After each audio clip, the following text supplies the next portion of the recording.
start closing arguments, please refrain from any comments, any expressions, you may hear some things you like, you may hear some things you don't like. Just keep all your emotions and expressions well contained into yourself, please.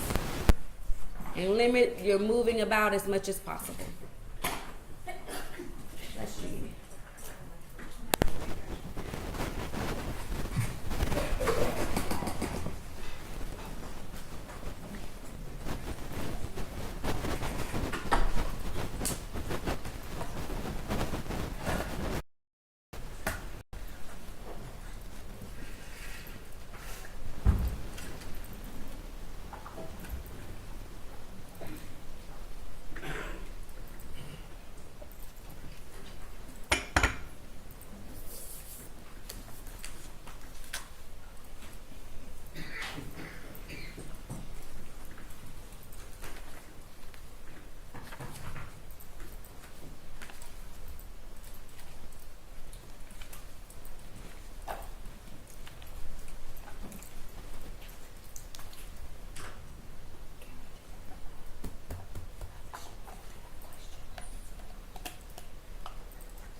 All rise for the jury.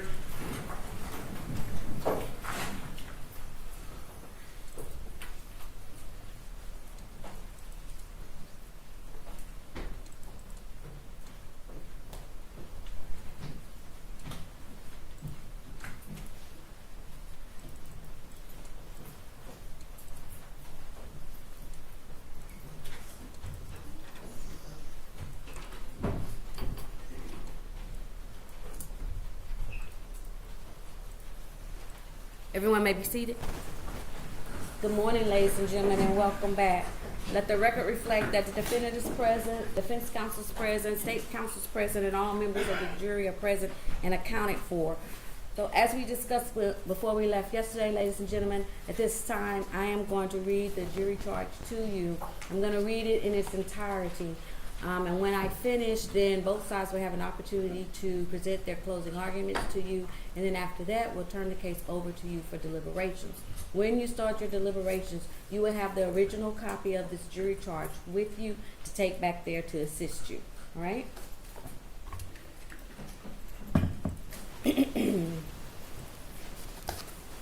Cause number 1780549.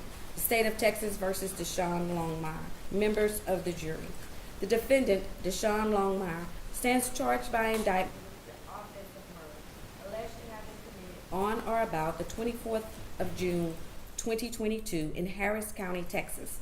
The defendant has pleaded not guilty. A person commits the offense of murder if he, 1, intentionally or knowingly causes the death of an individual, or 2, intends to cause serious bodily injury, and intentionally or knowingly commits an act clearly dangerous to human life that causes the death of an individual. Deadly force means force that is intended or known by the person acting to cause, or in the manner of its use or intended use is capable of causing death or serious bodily injury. Deadly weapon means a firearm or anything manifestly designed, made, or adapted for the purpose of inflicting death or serious bodily injury, or anything that in the manner of its use or intended use is capable of causing death or serious bodily injury. Bodily injury means physical pain, illness, or any impairment of physical condition. Serious bodily injury means bodily injury that creates a substantial risk of death or that causes death, serious permanent disfigurement, or protracted loss or impairment of the function of any bodily member or organ. The definitions of intentionally or knowingly relative to the offense of murder are as follows. A person acts intentionally or with intent with respect to a result of his conduct when it is his conscious objective or desire to cause the result. A person acts knowingly or with knowledge with respect to a result of his conduct when he is aware that his conduct is reasonably certain to cause the result. Now, if you find from the evidence beyond a reasonable doubt that on or about the 24th day of June 2022 in Harris County, Texas, the defendant, Deshawn Longmire, did then and there unlawfully, intentionally, or knowingly cause the death of Ronald Mouton by shooting Ronald Mouton with a firearm, or if you find from the evidence beyond a reasonable doubt that on or about the 24th of June 2022 in Harris County, Texas, the defendant, Deshawn Longmire, did then and there unlawfully intend to cause serious bodily injury to Ronald Mouton and did cause the death of Ronald Mouton by intentionally and knowingly committing an act clearly dangerous to human life, to wit, by shooting Ronald Mouton with a deadly weapon, namely a firearm, then you will find the defendant guilty of murder as charged in the indictment. If you have a reasonable doubt as to whether the defendant is guilty of any offense defined in this charge, you will acquit the defendant and say by your verdict, not guilty.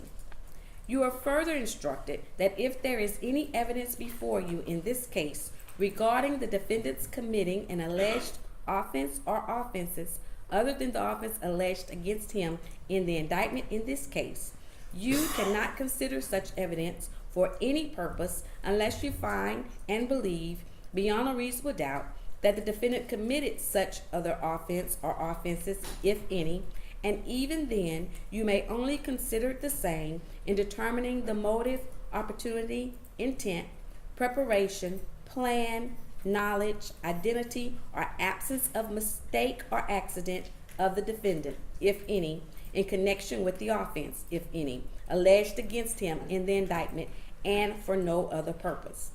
Upon the law of self-defense, you are instructed that a person is justified in using force against another when and to the degree he reasonably believes the force is immediately necessary to protect himself against the other person's use or attempted use of unlawful force. The use of force against another is not justified in response to verbal provocation alone.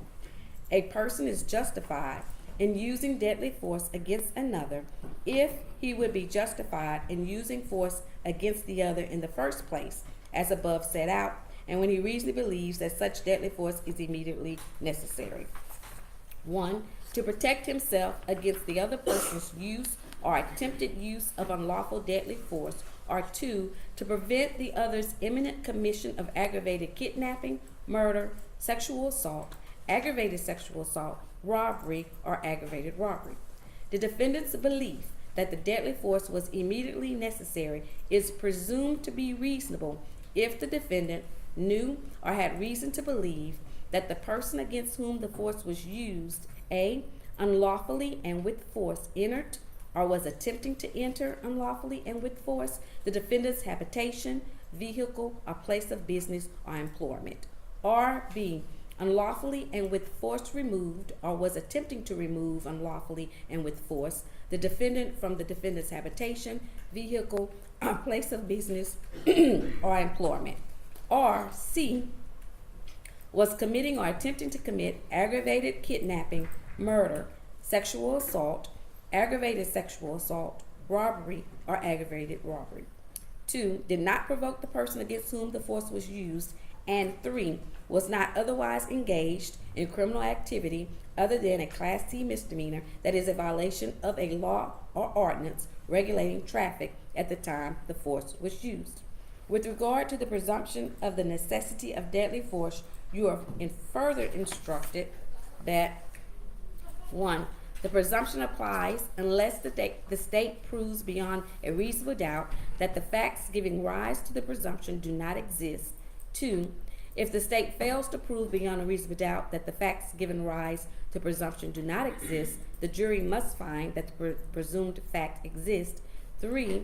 Even though the jury may find that the presumed fact does not exist, the state must prove beyond a reasonable doubt each of the elements of the offense charged. And 4, if the jury has a reasonable doubt as to whether the presumed fact exists, the presumption applies and the jury must consider the presumed fact to exist. A person who has a right to be present at the location where the deadly force is used, who has not provoked the person against whom the deadly force is used, and who is not engaged in criminal activity at the time the deadly force is used, is not required to retreat before using deadly force. You are not to consider whether the defendant failed to retreat.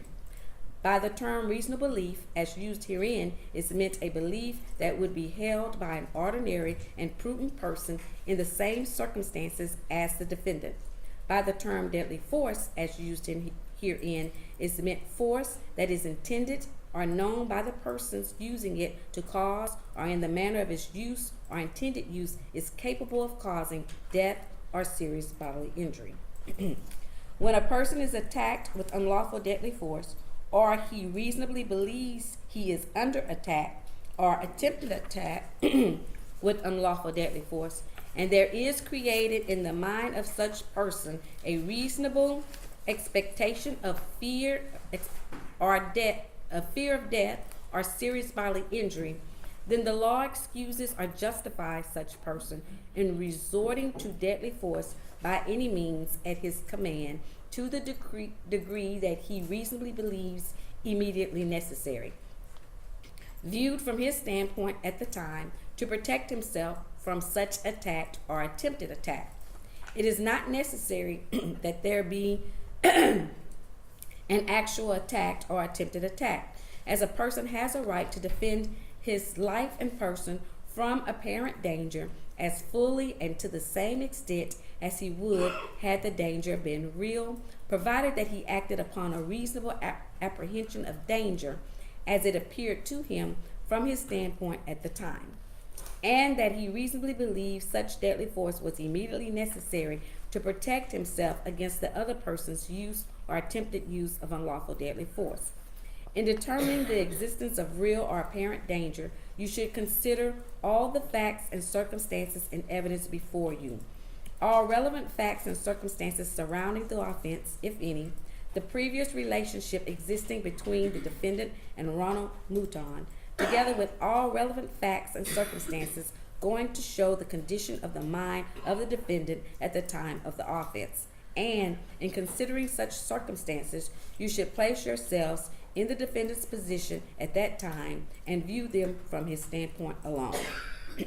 Therefore, if you find from the evidence beyond a reasonable doubt that the defendant, Deshawn Longmire, did shoot Ronald Mouton with a firearm as alleged, but you further find from the evidence as viewed from the standpoint of the defendant at the time that from the words or conduct or both of Ronald Mouton, it reasonably appeared to the defendant that his life or person was in danger, and there was created in his mind a reasonable expectation or fear of death or serious bodily injury from the use of unlawful deadly force at the hands of Ronald Mouton, and that acting under such apprehension and reasonably believing that the use of deadly force on his part was immediately necessary to protect himself against Ronald Mouton's use or attempted use of unlawful deadly force, he shot Ronald Mouton, then you should acquit the defendant on the grounds of self-defense. Or if you have a reasonable doubt as to whether or not the defendant was acting in self-defense on said occasion and the circumstances, then you should give the defendant the benefit of that doubt and say by your verdict, not guilty. If you find from the evidence beyond a reasonable doubt that at the time and place in question, the defendant did not reasonably believe that he was in danger of death or serious bodily injury, or that the defendant, under the circumstances as viewed by him from his standpoint at the time, did not reasonably believe that the degree of force actually used by him was immediately necessary to protect himself against Ronald Mouton's use or attempted use of unlawful deadly force, then you should find against the defendant on the issue of self-defense. You have been permitted to take notes during the testimony in this case. In the event any of you took notes, you may rely on your notes during deliberations. However, you may not share your notes with the other jurors, and you should not permit the other jurors to share their notes with you. You may, however, discuss the contents of your notes with the other jurors. You shall not use your notes as authority to persuade your fellow jurors. In your deliberations, give no more and no less weight to the view of a fellow juror just because that juror did or did not take notes. Your notes are not official transcripts. They are personal memory aids, just like the notes of the judge and the notes of the lawyers. Notes are valuable as a stimulant to your memory. On the other hand, you might make an error in observing, or you might make a mistake in recording what you have seen or heard. Therefore, you are not to use your notes as authority to persuade fellow jurors of what the evidence was during the trial. Occasionally, during jury deliberations, a dispute arises as to the testimony presented. If this should occur in this case, you shall inform the court and request that the court read the portion of the disputed testimony to you from the official record. You shall not rely on your notes to resolve the dispute because those notes, if any, are not official transcripts. The dispute must be settled by the official record, for it is the official record rather than any juror's notes upon which you must base your determination of the facts and ultimately your verdict in this case. A grand jury indictment is the means whereby a defendant is brought to trial in a felony prosecution. It is not evidence of guilt, nor can it be considered by you in passing upon the question of guilt of the defendant. The burden of proof in all criminal cases rests upon the state throughout the trial and never shifts to the defendant. All persons are presumed to be innocent, and no person may be convicted of an offense unless each element of the offense is proven beyond a reasonable doubt. The fact that he has been arrested, confined, or indicted for, or otherwise charged with the offense, gives rise to no inference of guilt at his trial. The law does not require a defendant to prove his innocence or produce any evidence at all. The presumption of innocence alone is sufficient to acquit the defendant unless the jurors are satisfied beyond a reasonable doubt of the defendant's guilt after careful and impartial consideration of all the evidence in the case. The prosecution has the burden of proving the defendant guilty, and it must do so by proving each and every element of the offense charged beyond a reasonable doubt, and if it fails to do so, you must acquit the defendant. It is not required that the prosecution prove guilt beyond all possible doubt. It is required that the prosecution's proof excludes all reasonable doubt concerning the defendant's guilt. In the event you have a reasonable doubt as to the defendant's guilt, after considering all the evidence before you and these instructions, you will acquit him and say by your verdict, not guilty. You are the exclusive judges of the facts proved, of the credibility of the witnesses, and the weight to be given their testimony. But the law you shall receive in these written instructions, and you must be governed thereby. After you retire to the jury room, you should select one of your members as your foreperson. It is his or her duty to preside at your deliberations, vote with you, and when you have unanimously agreed upon a verdict, to certify to your verdict by using the appropriate form attached hereto and signing the same as foreperson. During your deliberations in this case, you must not consider, discuss, nor relate any matters not in evidence before you. You should not consider nor mention any personal knowledge or information you may have about any fact or person connected with this case which is not shown by the evidence. No one has any authority to communicate with you except the officer who has you in charge. After you have retired, you may communicate with this court in writing through this officer. Any communication relative to the cause must be written, prepared, and signed by the foreperson and shall be submitted to the court through this officer. Do not attempt to talk to the officer who has you in charge, or the attorneys, or the court, or anyone else concerning any questions you may have. Your sole duty at this time is to determine the guilt or innocence of the defendant under the indictment in this cause and restrict your deliberations solely to the issue of guilt or innocence of the defendant. Your verdict must be by a unanimous vote of all members of the jury. Following the arguments of counsel, you will retire to consider your verdict. And then there is a line for my signature. Cause number 1780549, the State of Texas versus Deshawn Longmire. Choose one. First paragraph. We, the jury, find the defendant, Deshawn Longmire, not guilty. There's a line for the foreman of the jury signature, and there's a line for the printed name of the foreperson. Second paragraph. We, the jury, find the defendant, Deshawn Longmire, guilty of murder as charged in the indictment. There's a line for the signature of the foreperson, and then there's a line for the printed name of the foreperson.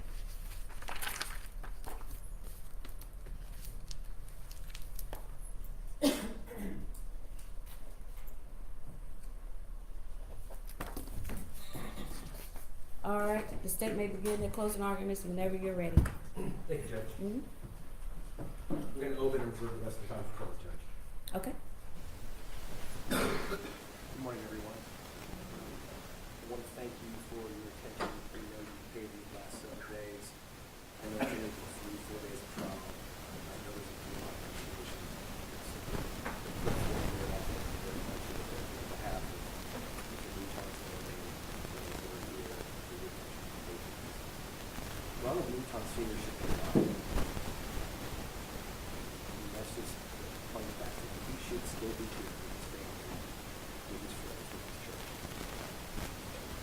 It's because this man sitting right here decided to take confrontation, which probably occurs, I don't know, 100 times at least in this county, every day. And he decided to be the final arbiter of right and wrong. Who's going to win that argument? The final arbiter of life and death. And that's why Mr. Luton's here. I'm going to talk to you a little bit about the facts of the case. I'm going to talk to you about the charge you just read. The judge is required to give it to you. You'll have copies of it in the back, and a copy of it in the back to go over, because I know it's a lot of technical language. But let's talk about the element of intentional involvement. Remember, Ms. Kalile talked to me in jury selection about how we prove somebody acted intentionally and knowingly when we discuss circumstantial evidence. And I think you understand now exactly why we rely so much on circumstantial evidence in proving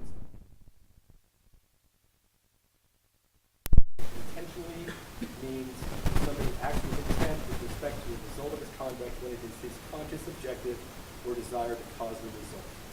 A person acts knowingly or with knowledge with respect to the result of his conduct when he is aware that his conduct is reasonably certain to cause the result. And it doesn't get more intentional and direct than a gun pointed directly at somebody. That is a 9mm bullet from the firearms. 9mm. That's the diameter of that bullet. That's less than half of an inch across. So what we got here is we have a bullet less than half an inch across going on a straight path from the barrel of that gun into Ronald Luton's chest. How many other thousands of possibilities would there have been in the path of that bullet had he not pointed it directly at him and pulled the trigger? That was no warning shot. He wasn't trying to scare him. Of all the places to point that gun, and I'm not even talking about at the car, there's thousands of those. He could have pointed that gun anywhere and pulled the trigger. But instead, he pointed it directly at Mr. Luton and hit him in the chest. Now, if you remember the medical examiner when she testified, she talked about the path of that bullet. Everybody in this room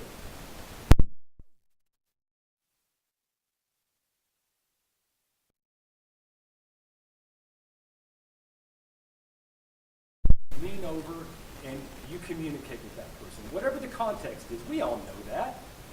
That is why the bullet that enters Mr. Luton enters his chest and travels at a downward angle and is recovered from his back on the left-hand side. It's because he's leaning over, having his dispute with his defendant. So what he sees when he aims that gun is Mr. Luton's face, and he misses that window by 3 inches. Just 3 inches. He still accomplishes what he's trying to do, but he's aiming directly at Mr. Mouton. It was his intent to kill him because he was going to have the final word in that confrontation. Let's talk about what the possible defenses are to murder, as Ms. Belisle spoke to you a little bit about in Board I. So if we can prove that a murder occurred, like in this case, no question that somebody was shot and killed. It is a homicide. It is the death at the hands of another person. And we can prove, like in this case, it happened in Harris County. We can prove the date it happened. Then we're talking about the other elements of the offense, like intent, like the person who did it, or you can say it wasn't me, or self-defense, right? You can say, hey, you got the wrong guy. I'm not disputing the fact that a murder occurred, but you got the wrong guy. Or you can say, I did do this, but I was justified under the law in acting in self-defense. Well, in this case, you know he tries both of them. And that's the important thing to recognize. He tries both of them. He tries to utilize the first defense, and when he knows he can't anymore, then he pivots to self-defense. And Ms. Belisle is going to talk to you about all the things that he does after the fact to try and get away with what he had done. Now, there's going to be maybe some dispute over what I asked when I was talking to Mr. Rodriguez's client about what happens after the fact. At no point am I ever going to suggest to you that what he did after the fact is not relevant to your deliberations. What my point was is that anything that Mr. Mouton did in the operation of his vehicle after the fact has nothing to do with whether he was justified in killing him. That was the point I was making. And speaking of which, whatever happened to this discussion about paint? You heard a lot of questions about paint transfer, paint transfer, paint transfer, paint transfer. Did you test it? Did you test the paint against the BMW? All these questions to the CSU, these questions to the homicide investigator. Why didn't you check the paint to make sure that this defendant was not rammed or his car did not come in contact with the car of Mr. Mouton? What happened to all that? I can tell you what happened. The defendant took the stand yesterday and told you that all that damage was pre-existing. It's a distraction. It's a distraction. Because the truth of the matter is, when Mr. Mouton was shot and he had seconds to live, the last thing he was thinking about is trying to track down this defendant. He was fighting for his life. He panicked, and he hit the accelerator on his car, and he crashed out because he was dying. That's what happened. So what does the defendant do? He changes the appearance of his car. He buys new tint. After being forced in a situation that it was either him or the other person, and he had to use his firearm that he prayed he would never have to use, he went shopping for a new barrel the next day.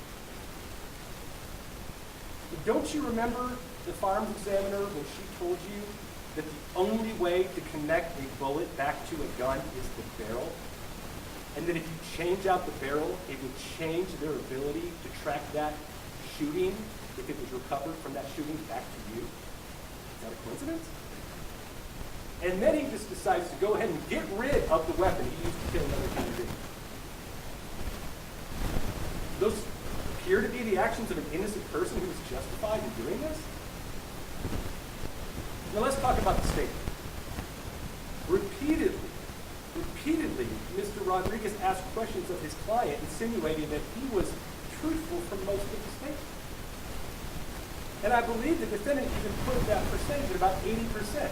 And I gave him opportunity after opportunity to tell me what he was truthful about. And it never got past two things. I bought a gun, and I drive for Uber. That's it. He admitted that he knows the police could find out that he bought a gun, so he might as well get ahead of it. But what did he say he did with the gun? It got stolen. We know that's not true. So he tells the truth that he knows that police can find out anyway, but then he lies about where the gun is. Okay, does he get credit for that? I don't think so. And then the reason that he tells the officer that he drives for Uber is that that's his alibi. That is his alibi. You have to just know, as he said, he was in homicide, knowing what he was there for. He knew that the police were looking at him for what he had done. That's what he knows. So he knows that the police can put him in the area at the time. Well, what better alibi than I'm an Uber driver? That's why he offered it up. It wasn't to assist the investigators in anything they were doing. It was to try and cover his tracks and say, well, I did a ride here, I did a ride here, and I wasn't on that frontage road. So I don't know how many points that you get, and I think the question was even phrased this way, or a comment was made. Isn't it true you told the officer the truth about everything but the shooting? How do you get credit for that?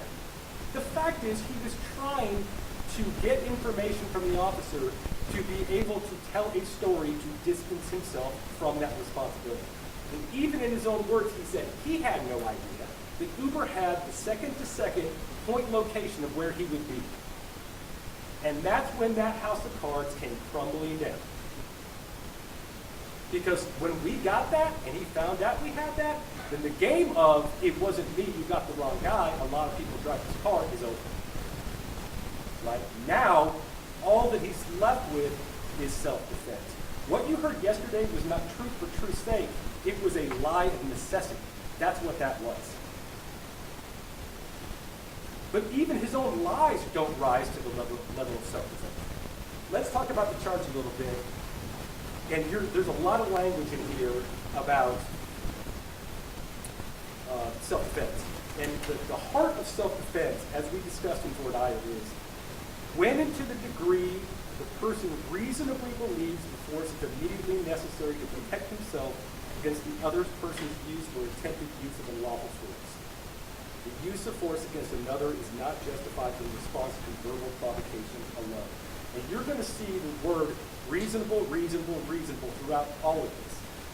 In apparent danger, in the presumption, all of this stuff. The presumption stuff throws a lot of people off, and I'll talk about that right now. So the presumption is in regard to somebody who knows or has reason to believe that the person against whom the force is used is either committed a burglary of a habitation, which is not this case, a kidnapping, essentially, which is not this case, or was attempting to commit aggravated kidnapping, murder, sexual assault, aggravated sexual assault, robbery, or aggravated robbery.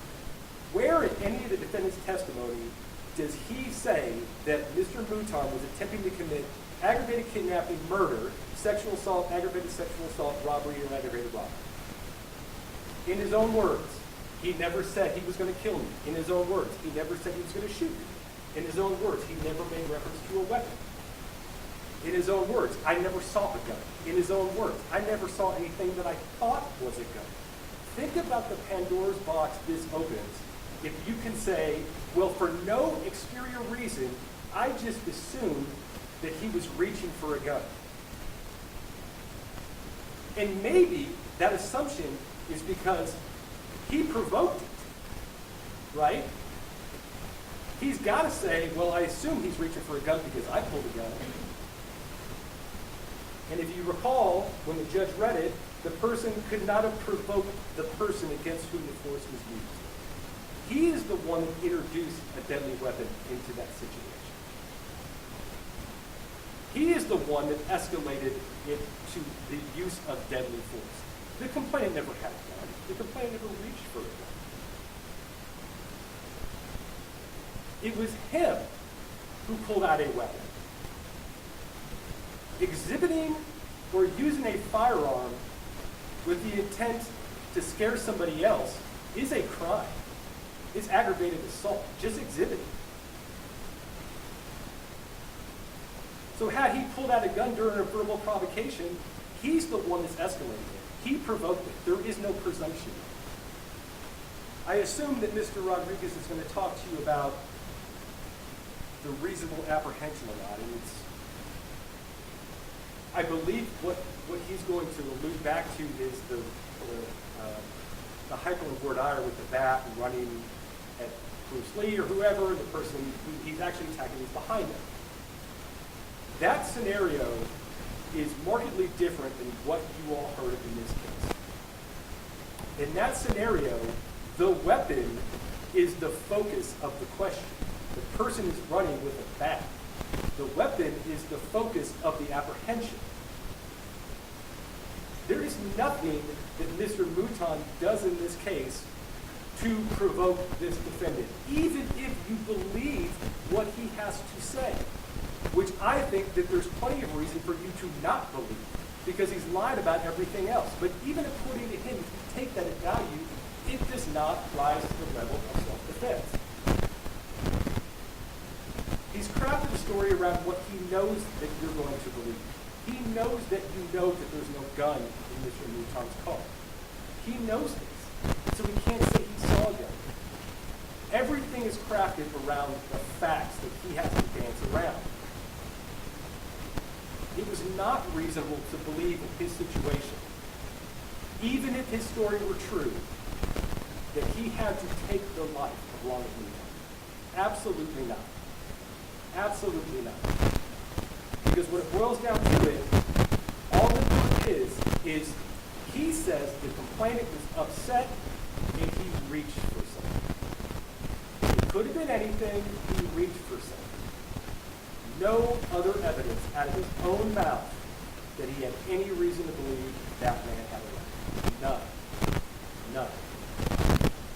That is not self-defense. That does not give you the right to kill someone.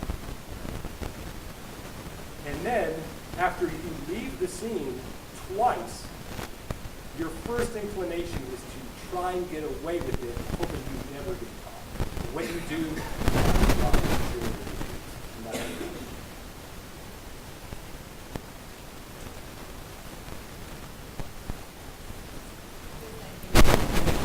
Thank you.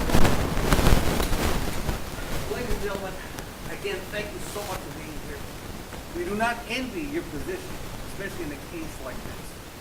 Now, as you can see, the prosecutors are very good lawyers. I want you to remember something. If it had been Deshawn Longmire who was shot that day, they would be arguing just as hard against Ronald Mouton. Just remember that. Now, why did we bring that up? Ladies and gentlemen, we talked in the beginning about why are you here? The dynamics of our beautiful justice system puts you in a position where although you have two good sides, nobody's saying Ronald Mouton was a bad person. And there's no evidence saying Deshawn Longmire is a bad person. Unfortunately, their lives came together on that particular day, and one life was lost. Just remember, if it was Deshawn Longmire who was shot, these two prosecutors would be arguing just as hard the other way. You know what the difference is?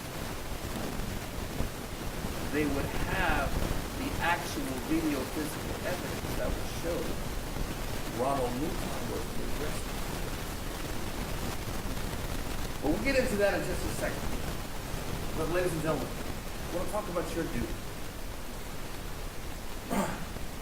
There was a long-time judge here in Harris County.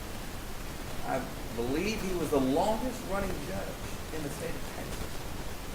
He was very popular in his jurisdiction, known by a lot of people, and he was asked the question, have you ever been in a situation where you have two friends come before you, two good people, and they both want you to decide for them because they know you? Yes, I have been in that situation. So what did you do? Very simple. In a situation like that, I followed the law. That, ladies and gentlemen, is the situation that you're in. Now, many times when you're deliberating as a jury, you may have the natural feeling You know, how can I go against a family who lost a loved one? Okay? Ladies and gentlemen, it's not your responsibility. You may feel, how do I go against the family of a young man who's working hard as an Uber driver for many years, is in this bad situation? You see, ladies and gentlemen, that's where emotion comes in. Well, your job, ladies and gentlemen, is very simple. See, you don't have to decide what really happened and what did not happen one way or the other. You see, it's the state that has that burden to prove it to you beyond a reasonable doubt. So let me go ahead and rest any of your concerns right now. You don't have to worry about choosing one side or the other. Ladies and gentlemen, your job is very simple, it's very direct. Please do not go past realizing the only thing you have to decide is there reasonable doubt? And that's it. A verdict of not guilty does not mean you're choosing a side. It just means you believe there is reasonable doubt. Please remember that. Now, you don't have to believe me. Page 10 of your instructions tells you. In the event you have a reasonable doubt as to the defendant's guilt after considering all the evidence before you and these instructions, you will acquit him and say by your verdict, not guilty. All you swore that you can accept that responsibility in full record. Now, you notice the state try to talk a lot about what the defense had to prove. Please remember, do not let them get you into that smoke screen. Oh, well, the defense didn't prove the self-defense. No, it doesn't work that way. The burden of proof, page 9 of your instructions. The burden of proof in all criminal cases rests upon the state throughout the trial and never shifts to the defendant. The law does not require a defendant to prove his innocence or produce any evidence at all. The presumption of innocence alone is sufficient to acquit the defendant unless all the jurors are satisfied beyond a reasonable doubt of the defendant's guilt after careful and impartial consideration of all the evidence in the case. Now, ladies and gentlemen, we kind of break down the analysis in a lot of different ways. First of all, I think there's no question that Mr. Deshawn Longmire did not wake up that morning with the intention of doing harm to somebody. Okay? You saw the video so many times, you know, I'm not going to show them to you again. I know you remember what they are, what they look like. Let's talk about what's reasonable that day as far as what we saw. There was a lot of tracking of Deshawn Longmire's day. Beforehand, afterwards, with the Uber app, all that stuff. You didn't have the same for the white BMW. Okay? Now, but what did we see that day? When did their interaction first come about? Who was acting reasonably and who was not? Remember that first video? We don't have to play it again. I know y'all remember. That first video where Deshawn Longmire in the middle lane and goes into the right lane in front of the white BMW, approximately a car and a half length ahead. Was that reasonable? I think we saw that changing the lanes was perfectly reasonable. There was nothing unreasonable about the black Honda's actions. You can see that. Now, how did the white car react? You saw it yourself. Although it was a very safe lane change, that white car was upset. Was it reasonable to be upset under those circumstances? I think clearly the answer is no. Okay, so we see from the beginning the white car is the one acting unreasonable. Remember, we're talking about in this period in time, where this happened, these few minutes. Wherever they were before, wherever they were afterwards, whatever they did before, whatever they did afterwards, your decision is in those minutes. Now, we have the white BMW rushing up next to the black car. Okay. Clearly, we can see who's acting reasonably and who's not. Definitely, we can see what Mr. Maldonado testified to, that it was a white car who was acting aggressive, who was the aggressor in this situation. What's the next interaction you see? There's a gray car that's taking a right, forcing the black Honda to slow down because he can't go anywhere. And why can't he go anywhere? Not only is the gray car turning where he has to slow down, but the white BMW is right next to him. You remember that? In that situation, who was acting reasonably and who was not? Clearly, Deshawn Longmire was acting reasonably, the white BMW was not. White BMW was provoking, bringing the action, was the aggressor, acting unreasonably. Now, what happens after that? Now, you have some language about retreat, which you don't have to consider in the state of Texas. But in this circumstance, that first interaction, Deshawn Longmire takes off forward. I'll let the state argue if he wants to that the Uber record said he kept slowing down, when the video, I think, clearly shows the black car proceeded forward ahead of the white car. Okay, Deshawn Longmire goes forward. That's a retreat right there from the situation. Trying to get away from the situation. Okay, and what happens? You see the white BMW catch up to him. Now, who's acting reasonably and who's not acting reasonably in this circumstance? White BMW catches up to him, what happens next? Okay, what's the next reasonable thing a driver's going to do? All right, he didn't like maybe that I got in front of him. Maybe he doesn't like that I took off when he's trying to yell at me. Okay, let him pass me. Ladies and gentlemen, you saw this. You saw this reaction. You saw how the black car was acting very reasonably. The white car catches up to him. What does the black car do? Slows down. Okay, so he can get in front of me if he wants to. Does the white car get in front of him? No.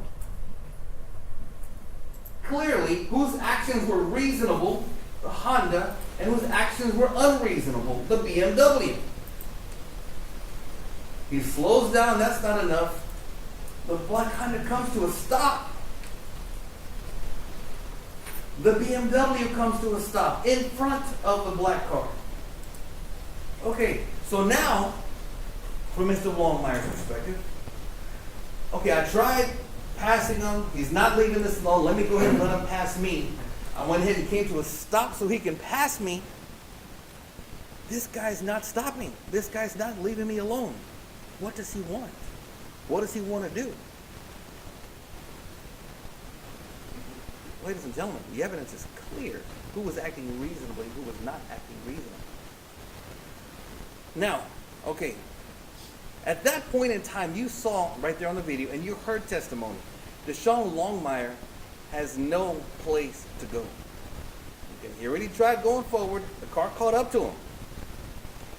He already tried stopping, letting him pass. The car stopped right there in front of him. Okay, so he tried to retreat out of this situation. So retreat's not even an issue in this case. That one you don't have to consider it. Plus, he tried retreating many times. Now, what happens next? Window rolls down. And despite what the state just tried to argue that, he tried to shoot him, but he missed shooting down into the door. No, the evidence is, I think, completely shows otherwise. Deshawn Longmire says, okay, I went next to him. Now, there's a reason why we have firearms in Texas. Okay? Does that mean you get the firearm and just shoot somebody? No. For those who have a shotgun, for example, you know what? I don't leave my shotgun unracked because if anybody's going to do something, just hearing that shh is going to solve 99% of the problems. In this case, Deshawn Longmire tried the same thing. He said, okay, this guy's not leaving me alone. Clearly, we're in the city of Houston. He's an Uber driver dealing with people he doesn't know every single day. There's nothing wrong, nothing illegal, nothing unreasonable about him having a firearm in this city. So what does he do? Just like when I'm going to rack that shotgun, solve a problem, he shows, hey, look, whatever you're thinking, I got a weapon. Leave me alone. Okay, that's reasonable action. To diffuse, to get out of this situation. Now, what happens next? He told you. And let's keep in mind, the perspective is, the law says, we're going to follow the law, from Deshawn Longmire's perspective. And let's keep in mind, the gun is exhibited. Who's in control right there of the situation? The entire time, it was the white BMW who was in control of bringing this confrontation. And white BMW, obviously fast compared to that Honda. We know because he caught up to him the first time. Why didn't we see the white BMW take off? Think about that. You see a firearm, you see whatever the situation is. There was nothing stopping that white BMW from getting the heck out of it. Why did that not happen?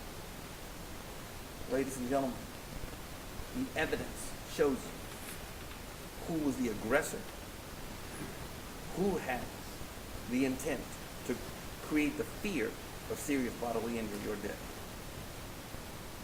The evidence shows you that BMW did not go forward because that was his intention. Okay. Now,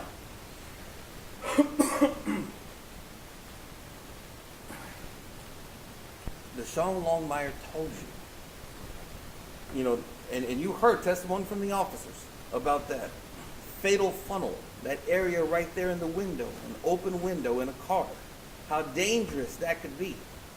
And how quickly it can happen, where a shooting can happen and you can lose your life, just like that. That's the circumstance Deshawn Longmire was in.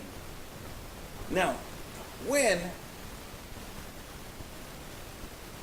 Ronald Mouton reached down, got really upset, and then reached down for something clear, even the state just testified he was reaching down for something.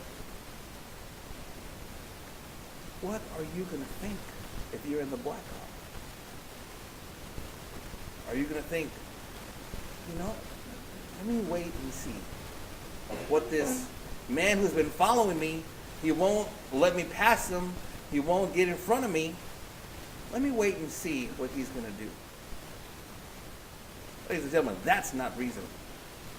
What are you going to do? Get the heck out of the situation. You don't know how fast he can come up with a gun and shoot you. So just like he said, I pressed the gas and I fired one shot at the car. And that's exactly what the evidence shows, ladies and gentlemen. Now, you saw the videos already, but one thing we really didn't focus on too much was this bullet hole. We asked the investigator, okay, was that a direct hit? You heard the testimony. She said, Sergeant Investigator Patterson said, the shape is a more oval shape. If it was a direct straight hit, it would have been more of a complete circle. Since it's oval shape, there was some kind of an angle to that. Okay? Now, we're looking at that little oval shape that she's talking about. That is consistent with exactly what Deshawn Longmire testified to. That he was moving at the time that he fired one shot at the car. Now, State's Exhibit 82 gives you a clearer perspective of exactly that. Looking in that passenger side door of the BMW.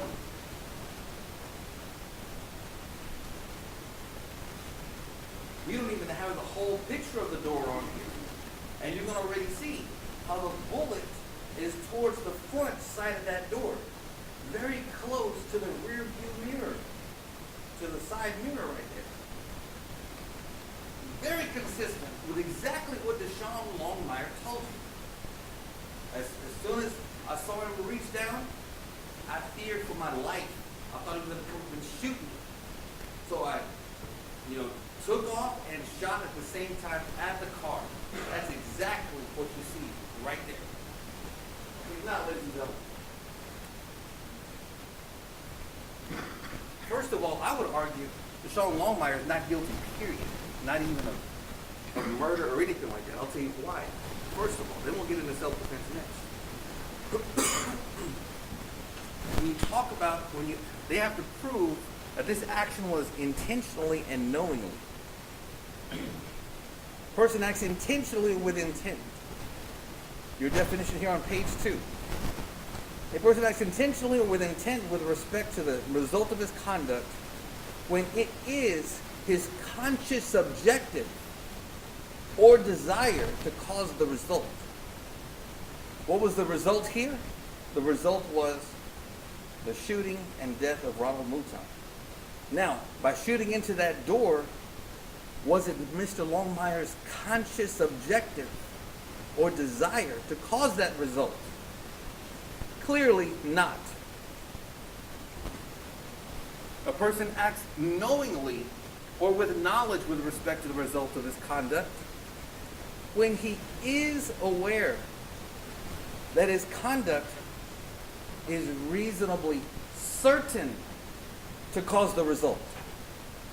That's the other thing they have to prove. That his actions, that he knew his actions were reasonably certain to cause the death of Ronald Mouton. Clearly, that's not the case either. He testified to you, I didn't know I hit anybody. I thought he crashed out because he was driving crazy. You heard Mr. Maldonado say, I didn't know. Yeah, I know there was a shooting, but I saw him continue to follow the car, so I didn't know anybody was hit. Consistent, any way you look at it. So, and another thing, if Deshawn Longmire intended and knowingly wanted to cause the death of Ronald Mouton, you heard the testimony. The window was down on that BMW. You still see it down, because that's how it ended up. If he really wanted to shoot Ronald Mouton, he would have shot into the window. He wouldn't have just shot one time if he really wanted to cause the death. No, his intent was, when his life was being threatened, to get the heck out of there, shoot a shot at the car in defense, and take off. That was his intent. He never intended or tried anything that he thought would cause the death of somebody. He was trying to get out of a situation that he did not put himself in. So remember that. Even intentionally and knowingly, the evidence shows you that shot went exactly as Deshawn Longmire said, into the car as he was taking off, towards the front of the door.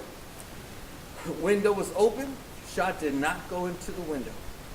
So that right there shows you he did not have the mens rea, the mental culpable mind to cause a murder. Okay? There are other things that it could be, but we don't have those before you. Manslaughter, all kinds of other stuff. But no, they have to prove intentionally and knowingly did his actions, did he believed they were reasonably certain to cause this death. I think the answer is no. Okay. Now, either way you look at it, upon the law of self-defense, now there are two ways you can find self-defense. there's a presumption of self-defense. Meaning, if the presumption is there, there's nothing for you to decide at all. It is self-defense, period. And let's remember what that presumption is. The presumption applies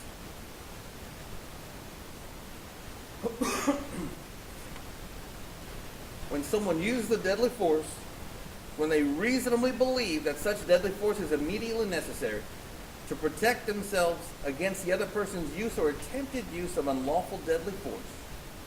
Okay?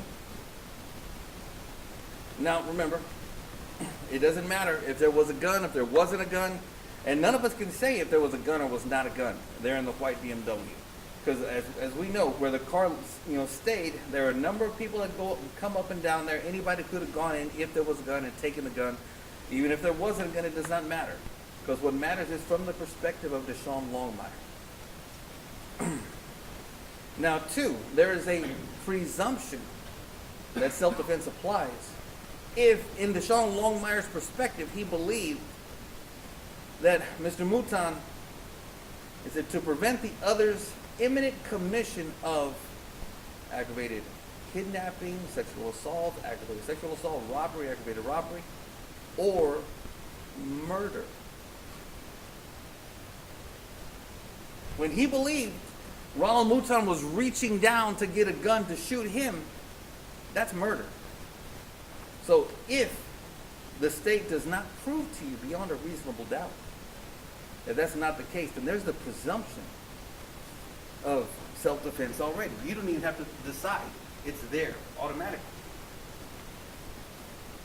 Now, self-defense still applies either way you look at it. Even if you don't argue about the presumption. Okay. And let's keep this in mind. If you have, these are your instructions, page 3. If you have a reasonable doubt as to whether the defendant is guilty of any offense defined in this charge, you will acquit him and say by your verdict, not guilty. Okay. Now, when it comes to, you remember we talked about the Bruce Lee example and so forth? And about apparent danger? We talk about apparent danger right here too. It says, it is not necessary that there be an actual attack or attempted attack, as a person has the right to defend his life and person from apparent danger as fully and to the same extent as he would if the danger had been real, provided that he acted upon a reasonable apprehension of danger as it appeared to him from his standpoint at the time, and he reasonably believed such force was immediately necessary to protect himself against the other's use or attempted use of an unlawful deadly force. Now, these are also, part of your instructions talking about apparent danger. If anybody has a question, oh, there wasn't a gun found in his car, so no, that doesn't matter. Just like the Bruce Lee's example. The only perspective that matters is Mr. Longmire. It tells you right here. In determining the existence of real or apparent danger, you should consider all the facts and circumstances in the evidence before you, and all relevant facts and circumstances surrounding the offense, if any. The previous relationship existing between the defendant and Ronald Mouton, together with all the relevant facts and circumstances, going to show the condition of the mind of the defendant at the time of the offense. And in considering such circumstances, you should place yourselves in the defendant's position at that time and view them from his standpoint alone. Okay? Please keep that in mind. We have cameras, we have all kinds of stuff, we have presumptions. Your instructions tell you, you are to put yourself in Deshawn Longmire's position. Now, when it comes to reasonableness in using self-defense, firing a firearm, and so forth, please remember that the question is not, do not ever put yourself, well, would I have done that if I was in that situation? That's not the question. Okay? Because just like we talked about before, everybody can have different reactions depending on the circumstances. A lot of people can react a lot of different ways. So it's not would I have done that. Ladies and gentlemen, the question is, was the reaction within the realm of reasonableness? I think clearly, being on the Houston streets, an Uber driver, that dangerous situation, being come on time and time again, you try and pass them, you try and let them pass, being in that situation where you have nowhere else to go, you can't go sideways, guy's right next to you, right in that fatal funnel situation. Is it reasonable to feel you have to defend yourself when someone's acting unreasonably, which he said, Mr. Maldonado testified to, he was the aggressor, and the videos show you who was acting unreasonably. From that perspective alone is what you're supposed to judge. Now, keep in mind, ladies and gentlemen, it is the state that has to prove that self-defense does not apply. And they have to prove that beyond a reasonable doubt. It tells you right here. If you have a reasonable doubt as to whether or not the defendant was acting in self-defense on said occasion and under the circumstances, then you should give the defendant the benefit of that doubt and say by your verdict, not guilty. Okay? Ladies and gentlemen, looking at the hole in that door, You see exactly where it's positioned. Towards the front of the door, below the window. Ronald Mouton, the state already agreed with this, but this is part of our argument. If Ronald Mouton was sitting up straight in his vehicle, not reaching down, the bullet entering that sideways downward angle right there never would have hit the top of his chest. The state agreed with that. Looking at the angle of the bullet right there, the low part of the door, the only way it can hit the top of his chest and have a downward track to the bottom of his back is if he was in a reaching down position.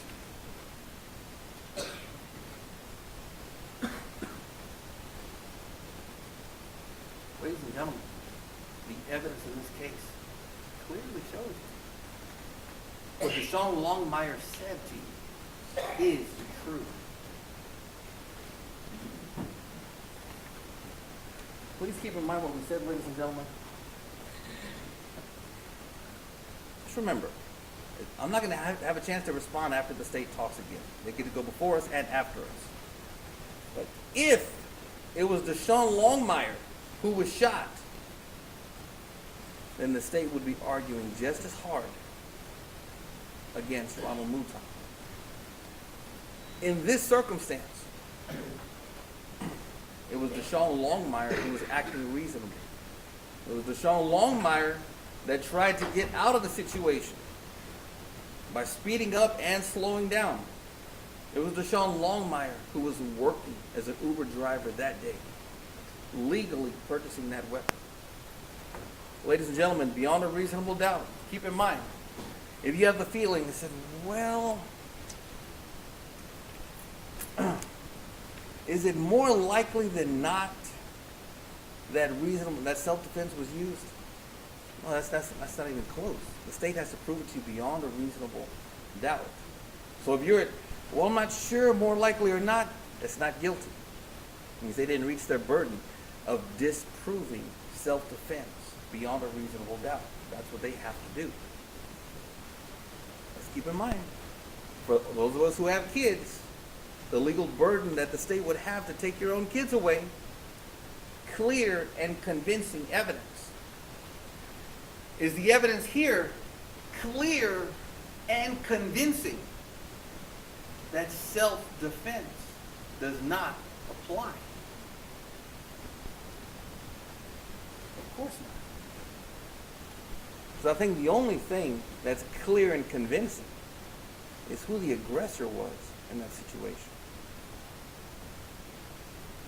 So if they don't prove to you that self-defense does not apply, not even by clear and convincing evidence, because it's not there.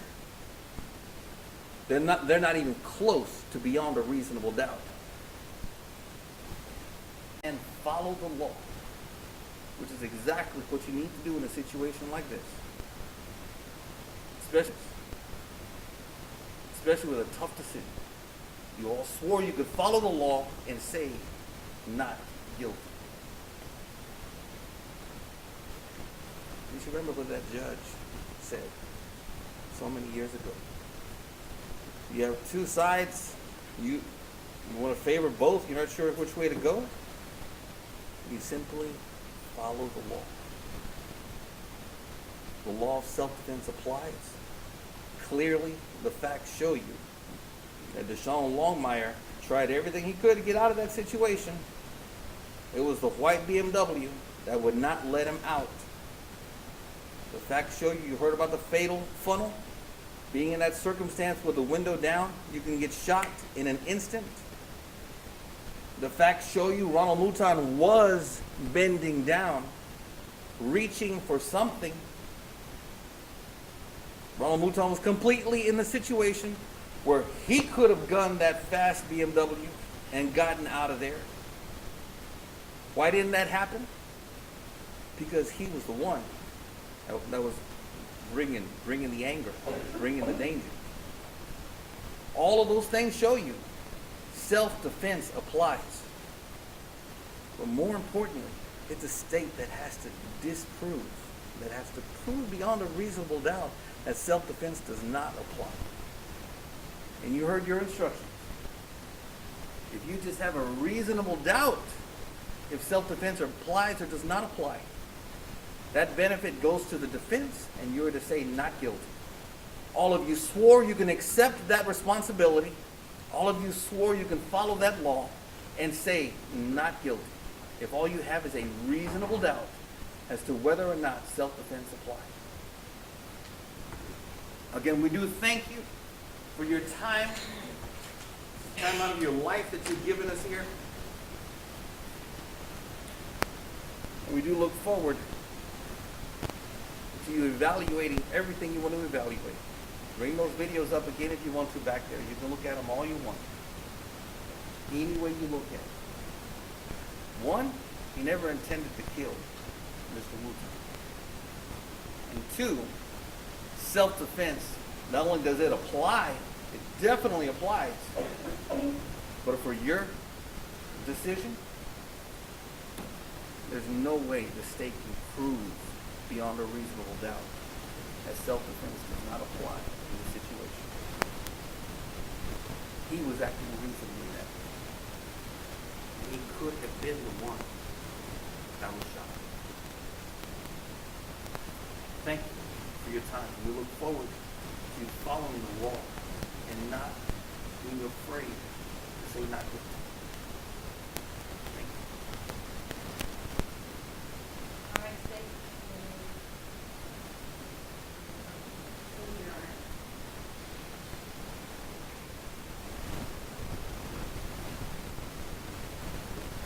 Him or me?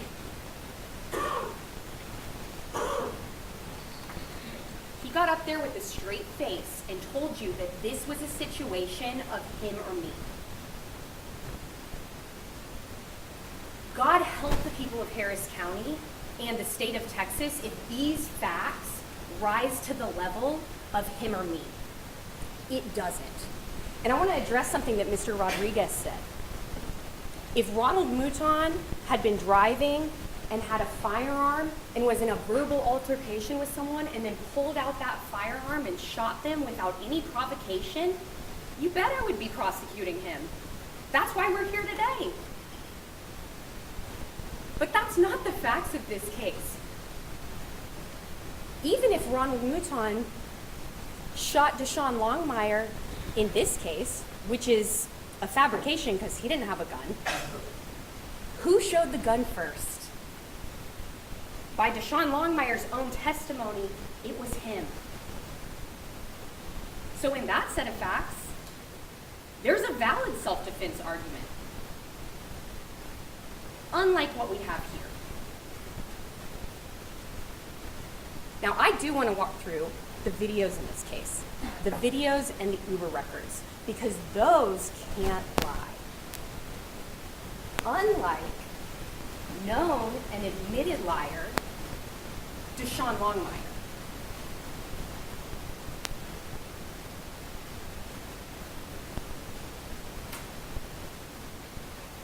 So here they come.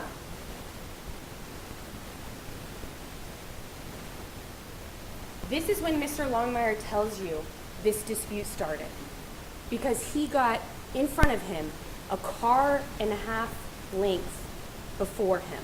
And at that same time, you'll see from the video, I know it's small up there, but y'all can go back and look at it. Mr. Mouton moved into that center lane. And they drive out of that frame, and everything seems fine.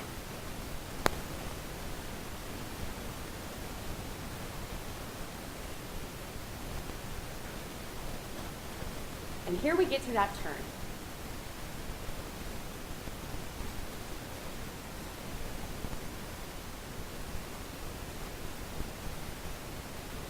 That turn is the first time that the two of them come side to side. You heard from Detective Patterson that in that area of the road, the lanes merge from 3 to 2.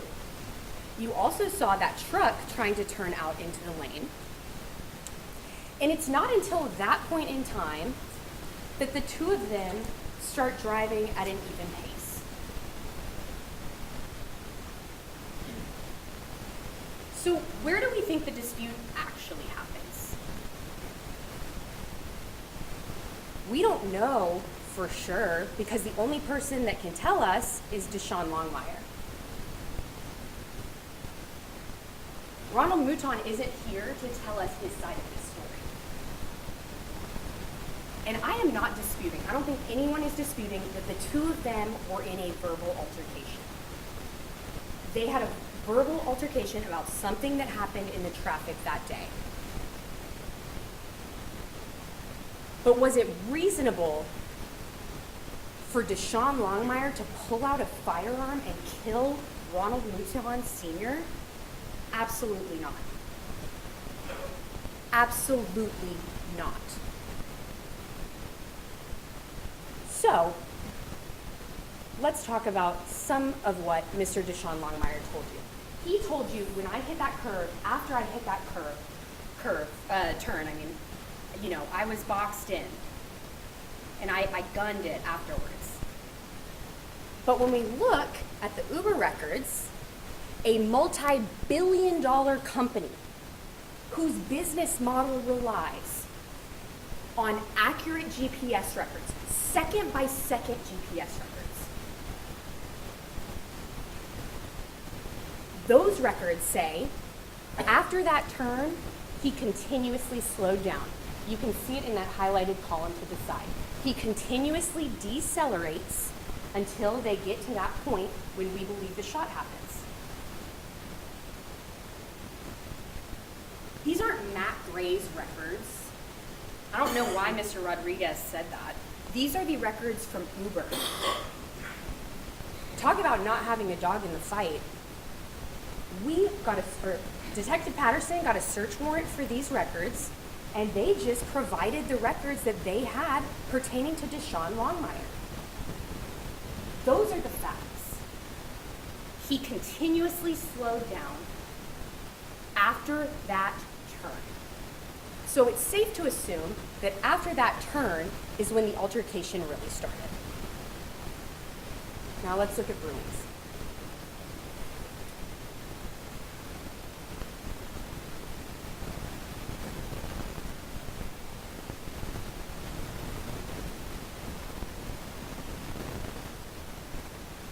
We can see from these clips how quickly this is happening. seconds, maybe 6, 7 seconds, this whole altercation happens. And let's talk about what Mr. Longmire said happened in those 6 seconds. He told you, with a straight face from that witness stand, I didn't hear him honking at me. I didn't know he was honking at me. But then I realized he was honking at me. So I slowed down and I rolled my window down. And he said to me, "What's your problem?" And I said to him,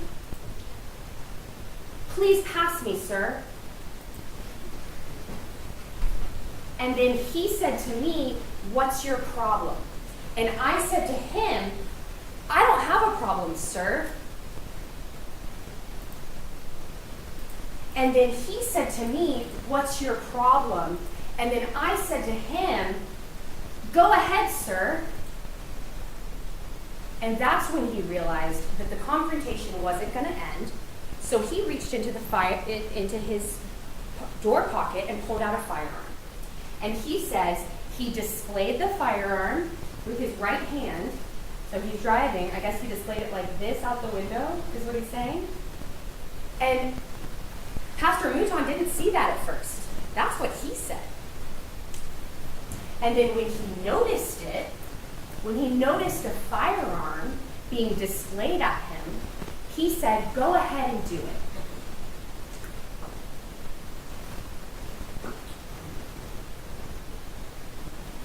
And so at that point, Deshawn Longmire tells you that Pastor Mouton reaches down into the passenger foot compartment of the vehicle. And Mr. Rodriguez tells you, well, that explains everything you need to know. But let's logically think about that. Ronald Mouton Sr. is 5'10". You can see that in his autopsy report. He's 5'10", and he's sitting fairly low in that BMW. And Deshawn Longmire tells you he's reaching into the floorboard compartment to pick something up. So let's think about where that puts his body. Reaching like this. He is shot through the right side of his chest in a downward motion.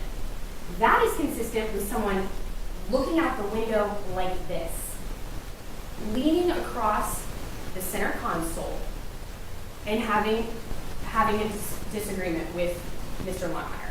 It is not consistent with him going down into the passenger's floorboard and trying to retrieve something. Now, of course, whatever was being retrieved, he never told you, "Oh, I'm going to kill you." Ronald Mouton never told Mr. Longmire, "I've got a gun."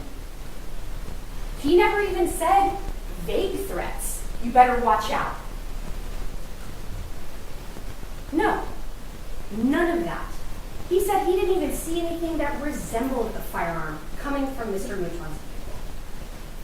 That's what he told you. I want to look at this clip just one more time. Let me see if I can get it to play again. He slows down, speeds up, slows down again,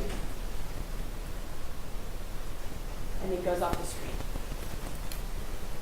Why does he get back even with Mr. Mouton? Why do y'all think? To shoot him.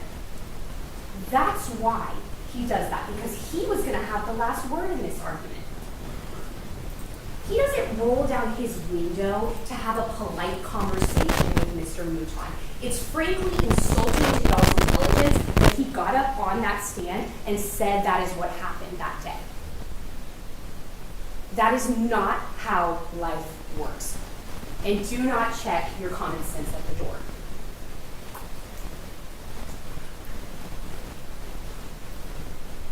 Now I want to talk to you a little bit about something my mother-in-law says. And what she says is, you don't get to choose the day that your actions have consequences. But you get to choose how you react to those consequences. Now, she said that in the context of a misbehaving teenager, my husband. But I think it's very relevant in this case. And let me tell you why. How does Deshawn Longmire react when confronted with the consequences of his actions? Let's go step by step and see exactly what he does after he fires a shot into Mr. Ronald Mouton Sr.'s chest. He speeds off. He witnesses the crash. You can see his car driving past that. And what does he do then? Doesn't call 911. Doesn't try to provide any sort of help. Because even if he was just shot and it wasn't fatal,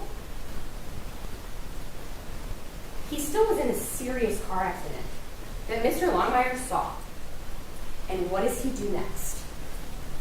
Drives back around the scene and drives past it again and does nothing.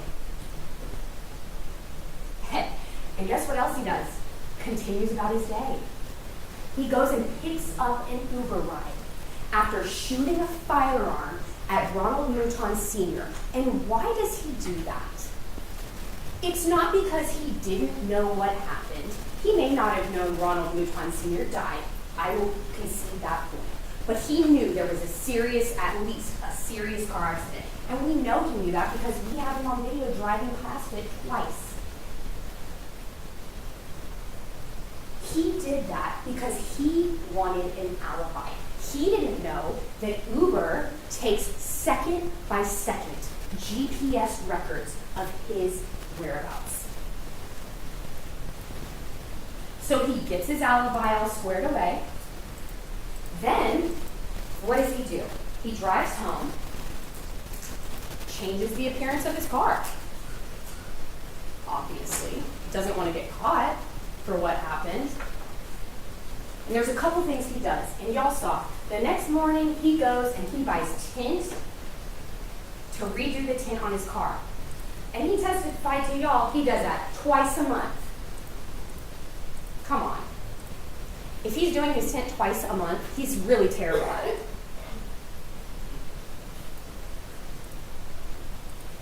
He went and bought tint to hide the appearance of his vehicle, to change the appearance of his vehicle, so he did not get caught for what he did.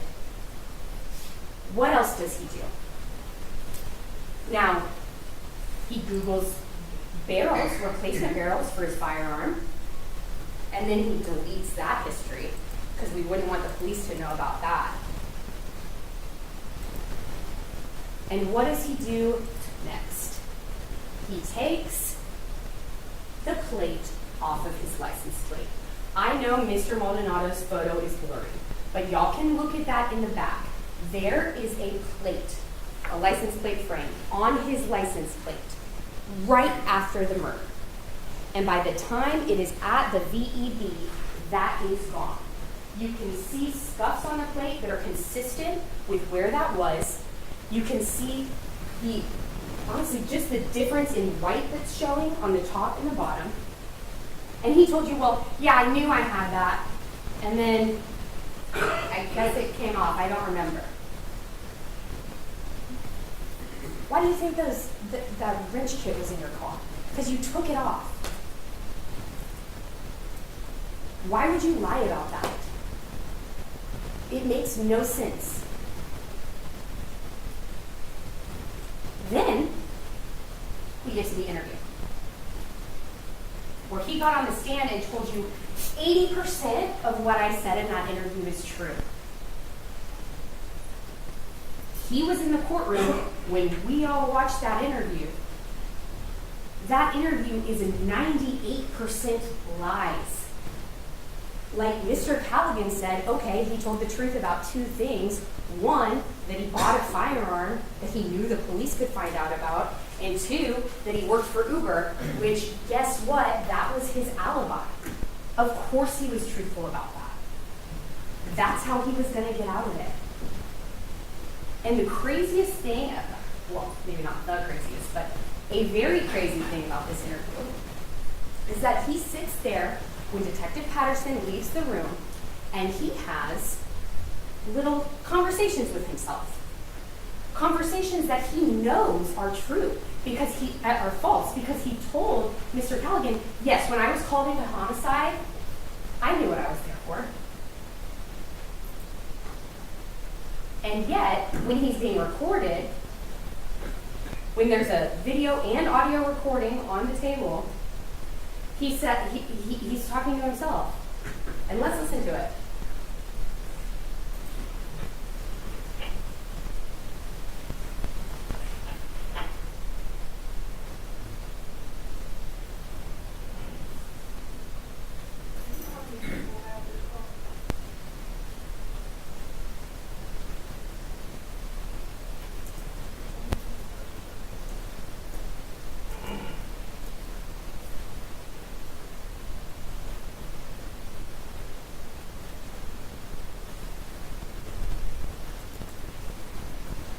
What's that about?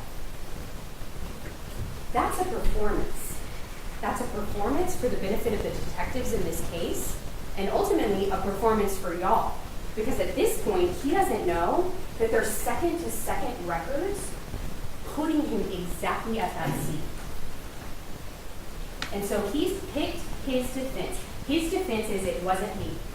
And what better way to show that it wasn't me than having side conversations to yourself when the detective's not in the room. And we see him throughout this interview trying to figure out what it is that the Houston Police Department knows about this case. You hear him ask Detective Patterson, I want to see this, I want to see these videos. Who's to say that's my car?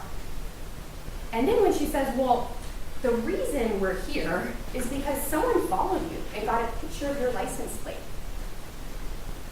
Well, then it's. What is the trophy doing something to somebody else?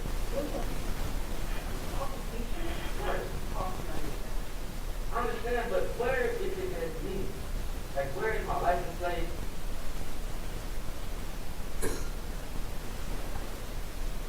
When she tells him, like, we have your license plate. We know this is your car. Well, where's the video saying it's me?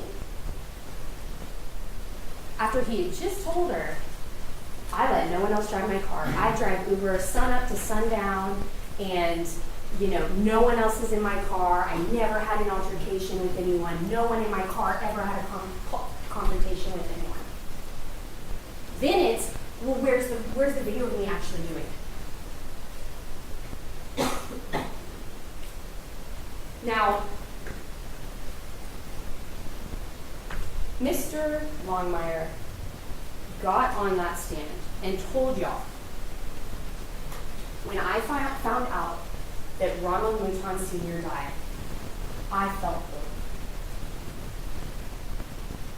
I prayed, I cried, I felt terrible.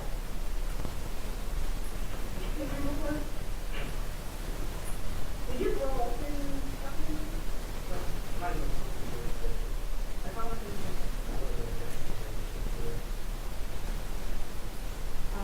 so this is the person that unfortunately passed away from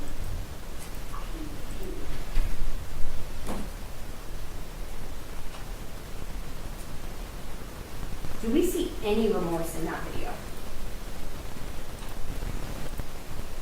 I sure don't. He has shown a picture of the man that he shot in the chest and killed. And that is his reaction. After he got on the stand and told y'all, I feel horrible, I cried, I prayed. You know who feels horrible? You know who feels horrible to this day? Who felt horrible at that time?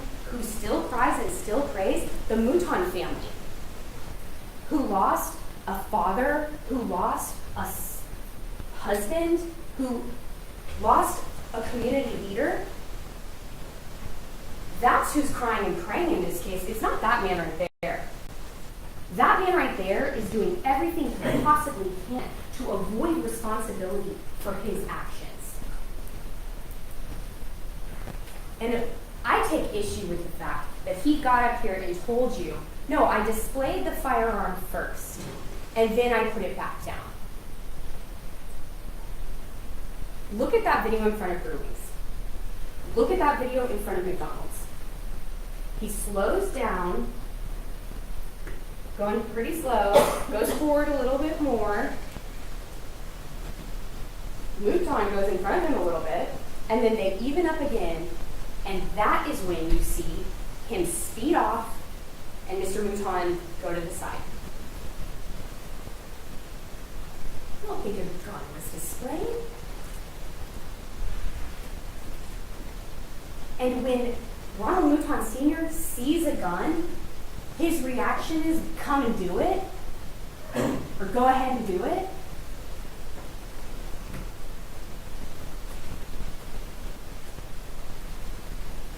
Deshawn Longmire has been proven a liar time and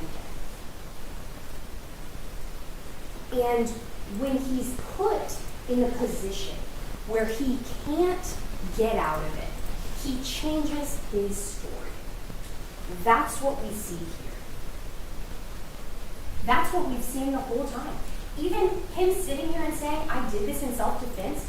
When you say I did this in self-defense, you are admitting that you intentionally and knowingly killed a person, but that you did it in a way that was justified. And then we get up here, oh, well, you can't say it was intentionally and knowingly. Well, if you're saying it's self-defense, then yup, it sure is intentionally and knowingly. He pointed a firearm at Ronald Mouton in that car, and he pulled the trigger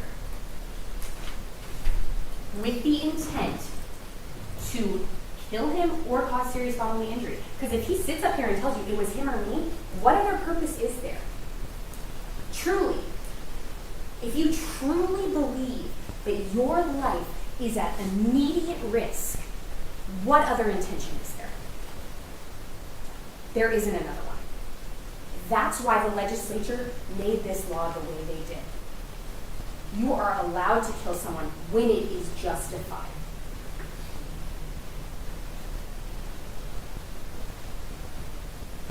Do not let Deshawn Longmire manipulate you into believing this is self-defense. Do not let him do that. He has lied time and again to save himself, and that's what he's doing to you. Of course that's what he's doing to you. Who has skin in this game? It's Deshawn Longmire. Who's facing 5 to 99? Deshawn Longmire.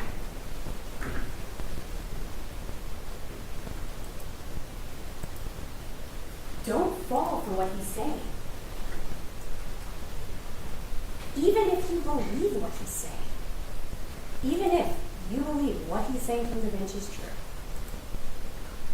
let's think about what caused him to kill someone. What's your problem, man?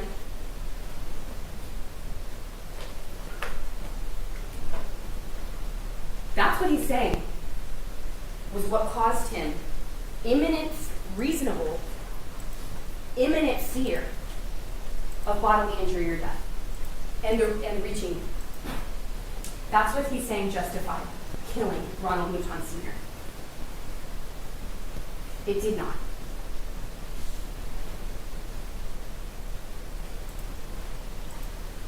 In Harris County, this is unacceptable behavior.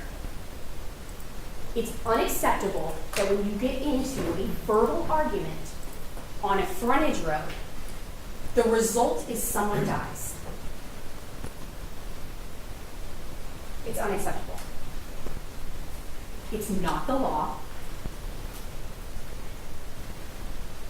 Ronald Mouton Sr. did not deserve to die because he asked Deshawn Longmire, what's your problem, man?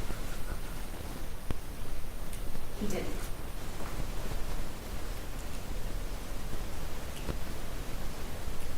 That's why we're asking you to find him guilty of the murder of Ronald Newton Sr.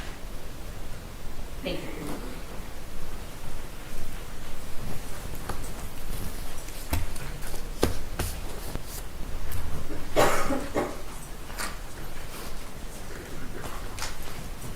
All right, ladies and gentlemen, we're now going to turn this case over to you so you can start your deliberations. You're going to go back into the vat. You'll have the jury charge with you for your reference.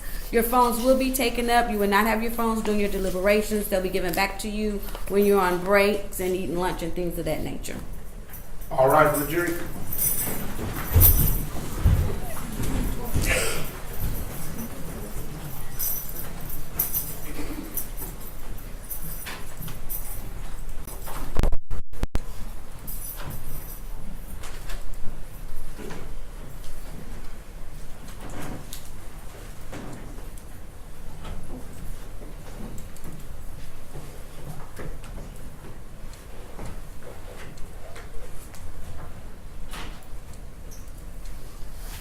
All right, ladies and gentlemen, you may have a seat. We're in recess until the jury reaches a verdict.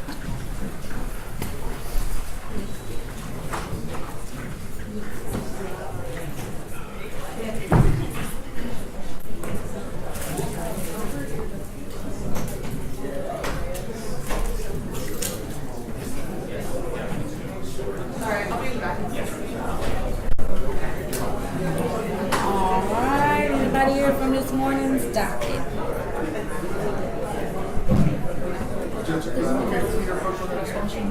Yeah, the only thing, we might need to find the state. I have the expunction and then there's a motion or order to deny the expunction. So I'm assuming the state did that, so I need to know if they're arguing against it. So I need both parties. Usually I don't get that. Right. I would have decided. That's interesting. But because of that, I got two. So Okay. maybe you can get someone with the state to approach as well. Okay. I'm trying to figure out why I got two different orders. You think I need to get Uh,